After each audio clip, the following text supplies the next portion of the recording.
Hello, good afternoon. Time check, 4:11. Ayan.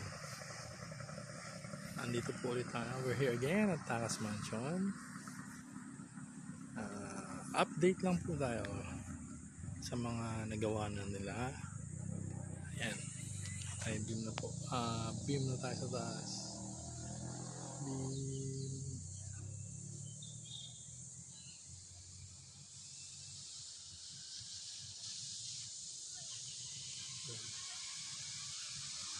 Beam sa taas. Sa labas. Yung sa gitna ay mahaba. Yung 9 meters po, kinakasa pa lang nila. Nagbubuo pa sila ng scaffold. Ito naman po yung yung terrace mo, highway side terrace. Ayan,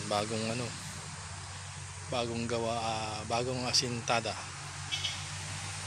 Ayan, nasa loob na rin yung panambak, pero kulang pa yan dadagdagan pa po yan kasi maghuhukay sila dito para sa terrace. Ayan, huhukayan nila yan para sa terrace. Mahuhukay po dyan, dagdag panambak yan. Ayan.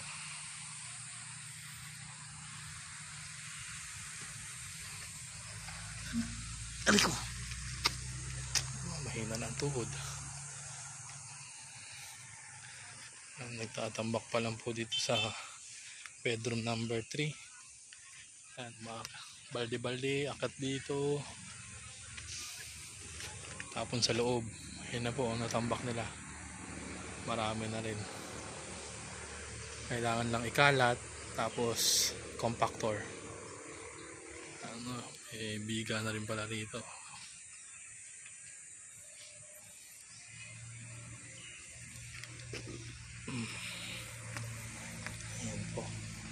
Ayan po, ito po yung front. Sa foyer natin, may biga na rin po.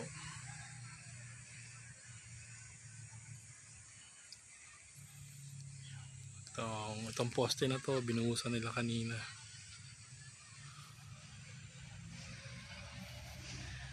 Kulang pa yung kahoy natin.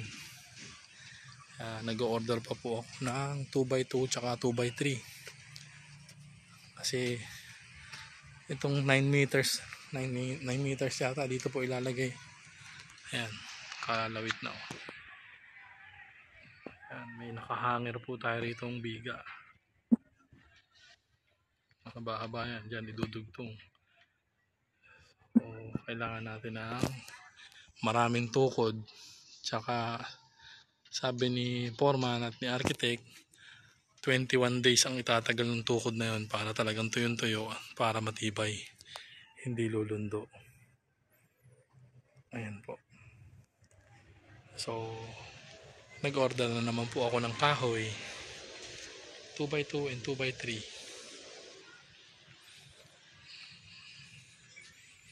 Ayan po. Tapos dito tayo.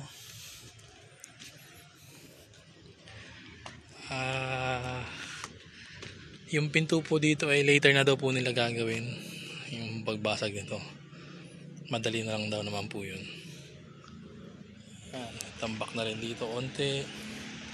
Sure, naumpisahan pa lang doon. Ito wala pa to, itong sa CR wala pa.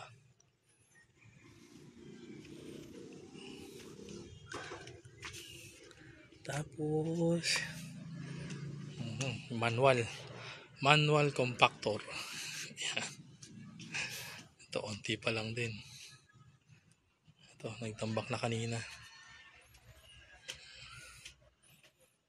Ito pa lang po. Papalagyan ko na lang ng rampa para yung kabila po matambakan na rin. May biga na rin po dyan. Yun, nag-uumpisa na po yung doon, nag-uumpisa pa lang.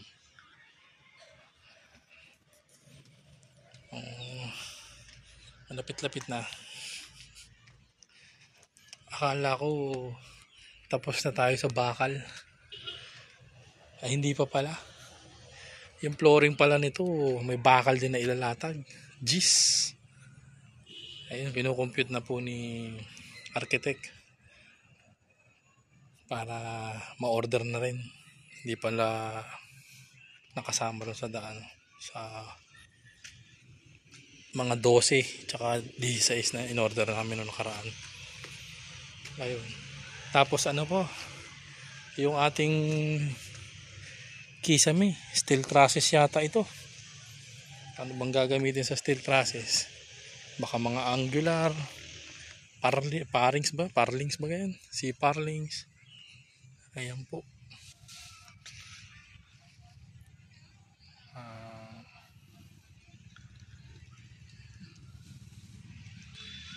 Marami-rami pang bakal ang kailangan din palang bilhin dito.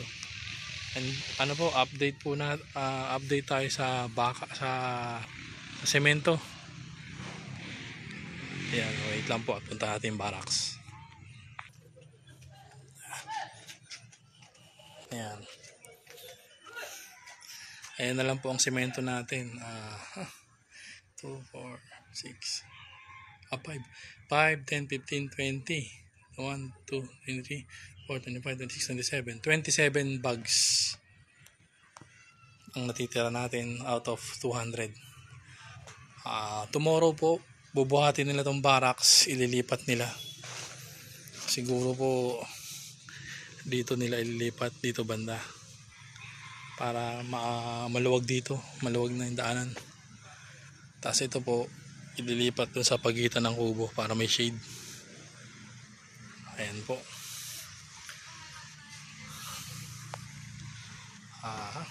So that's all for now.